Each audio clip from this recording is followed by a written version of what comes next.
ত্রয়োদশ জাতীয় সংসদ নির্বাচনে ভোটের দিন ঠিক হয়েছে 12ই ফেব্রুয়ারি। সারা দেশে বইছে সেই ভোটের হাওয়া। এ নিয়ে কি ভাবছেন সাধারণ মানুষ থেকে শুরু করে আগামীর জনপ্রতিনিধিরা, সে কথা জানাতে ডিবিসি নিউজে ইলেকশন এক্সপ্রেস ছুটে যাচ্ছে সব সংসদীয় আসনে। এখন আছে সংসদীয় আসন 244 ব্রাহ্মণবাড়িয়া 2-এ।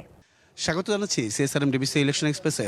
আমি এখন আছি ব্রাহ্মণবাড়িয়া 2 আসন। আমার সঙ্গে এই মুহূর্তে যুক্ত আছেন ব্রাহ্মণবাড়িয়া 2 আসনের বিএনপি থেকে মনোনীত জোট প্রার্থী। কথা বলবো, জানার চেষ্টা করব আগামী নির্বাচনে তিনি কতটা সম্ভাবনাময় কাজ করবেন সাধারণ মানুষের জন্য। স্বাগত আপনাকে সিএসআরএম ডিবিসি ইলেকশন এক্সপ্রেসে।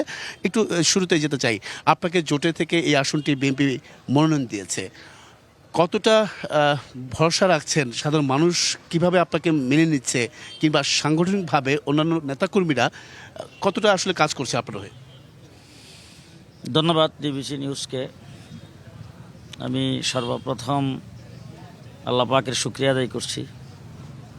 দ্বিতীয় নম্বর হলো, আমাকে ব্রাহ্মণবাড়িয়া 2 সরাইল আশুগঞ্জ থেকে জুডের পক্ষ থেকে আমাকে এখানে নমিনেশন দিয়েছেন তারুণ্যের অহংকার বিএনপির চেয়ারম্যান জনাব তারেক রহমান সাহেব। আমি ওনাকে ধন্যবাদ ও মোবারকবাদ জানাই, ওনার শুকরিয়া আদায় করি। দ্বিতীয়ত হইল, একটা জিনিস আপনাদের সকলেরই জানা আছে যে বাংলাদেশে একটা সর্ববৃহৎ রাজনৈতিক দল হলো বিএনপি।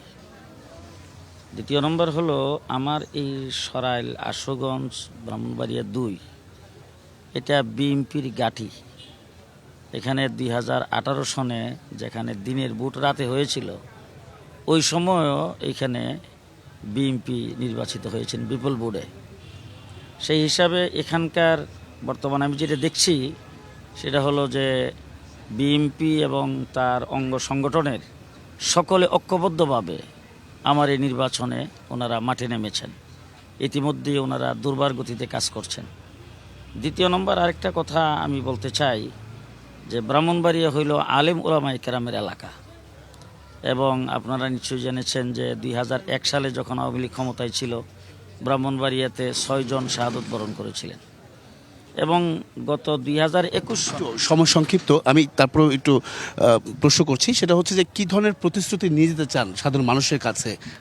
আমি এই কথাটা একটু বলছি, যেহেতু এটা আলেম ওলামায়ে কেরামের এলাকা। ইতিমধ্যে আপনারা জানছেন যে ব্রাহ্মণবাড়িয়ার আলেম ওলামায়ে কেরামের নেতৃত্ব দানকারী বর্তমান যারা আছেন সকলে সম্মিলিতভাবে আমাকে ওলামায়ে কেরামের প্রার্থী হিসেবে ঘোষণা করেছেন। এই জন্যে আমি জয়ের ব্যাপারে 100% আশাবাদী, এবং ভোটারদের যা আগ্রহ উদ্দীপনা দেখতেছি তাতে আমি আশাবাদী। দ্বিতীয় নম্বর হলো, দেখেন আমার নেতা মুফতি ফজলুল হক আমিনী রহমতুল্লাহি আলাই 2001 সনে এখান থেকে নির্বাচিত হয়েছিলেন। উনি ব্যাপক উন্নয়ন করেছেন। গত 17 বৎসরে আমি অন্তত কোনো উন্নয়ন আমার চোখে পড়ে নাই। এই গোটা উন্নয়ন বিমুখ এই এলাকা যে অবস্থা সৃষ্টি হয়েছে, আমি এক কথাই বলতে চাই যে আমি জনপ্রতিনিধি হব। আমার প্রথম কাজ হবে জনগণের মুখে হাসি ফোটানো। এই জন্যে এই এলাকার রাস্তাঘাট, আমি আজকে প্রায় 45 বৎসর এই এলাকায় বিচরণ করি, আমি এলাকার সন্তান।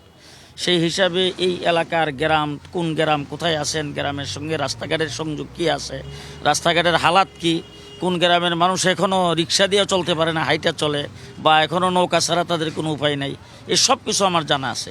আমি ইনশাআল্লাহ রাস্তাঘাটের উন্নয়ন করব, সাথে সাথে মানুষের শিক্ষা, তারপরে চিকিৎসা, এরপরে মানুষ যেটা দিয়ে আরামবোধ করে, যেমন মাদক মুক্ত হওয়া, সন্ত্রাস মুক্ত হওয়া, এই সব বিষয়ে আমার একটা ব্যাপক পরিকল্পনা রয়েছে। আর ইতিমধ্যেই দেশবাসী নিশ্চয়ই জানা আছে যে বিএনপির প্রশ্ন রাখতে চাই একটু, সনাতন ধর্মাবলম্বী কি আপনাকে বেছে নেবে কিনা? আপনি তো তাদের কাছে যাচ্ছেন, কি বলছে তারা? একদম সংক্ষিপ্ত। ইতিমধ্যেই সনাতন ধর্মাবলম্বী যারা আছেন তারা ইতিমধ্যেই অনেকে আমার সাথে নিজে স্বতঃস্ফূর্তভাবে যোগাযোগ করতেছে, এবং আমার ইলেকশন ওনারা করবেন, আমাকে তারা পছন্দ করতেছে। এটার একটা কারণ হলো, সনাতন ধর্মাবলম্বীরা এদেশে আমাদের দ্বারা তারা আজ পর্যন্ত কোনো প্রকারের নির্যাতিত হয় নাই, নিগৃহীত হয় নাই, এবং আমরা তাদেরকে কোনো অবহেলা করি নাই। যারা তাদের উপর আক্রমণ করতে আসছে আমরা তাদেরকে প্রতিহত করেছি, এবং গত পেশিবাদ সরকারের পতনের পরে ওনারা যে ট্রাম্প কার্ডটা ব্যবহার করতে চেয়েছিলেন যে সনাতন ধর্মাবলম্বী বা সংখ্যালঘুদের উপর আক্রমণ হচ্ছে, সেই আন্দোলন কিন্তু আমরাই প্রতিহত করেছি এবং তাদের স্থাপনা, তাদের মন্দির, তাদের উপাসনালয় পাহারা দিয়ে। নিশ্চয়ই তারা আপনাদের উপর আস্থা রাখতে যাচ্ছে। পরবর্তীতে আগামীকাল থাকছে ব্রাহ্মণবাড়িয়া 3 এবং 4 আসন, সেখানে তুলে ধরার চেষ্টা করব বিভিন্ন রাজনৈতিক দলের মনোনীত প্রার্থীরা কি বলছেন, কি ভাবছেন আগামী নির্বাচনকে কেন্দ্র করে সেসব বিষয়। সঙ্গে থাকুন CSRM ডিবিসি ইলেকশন এক্সপ্রেসের।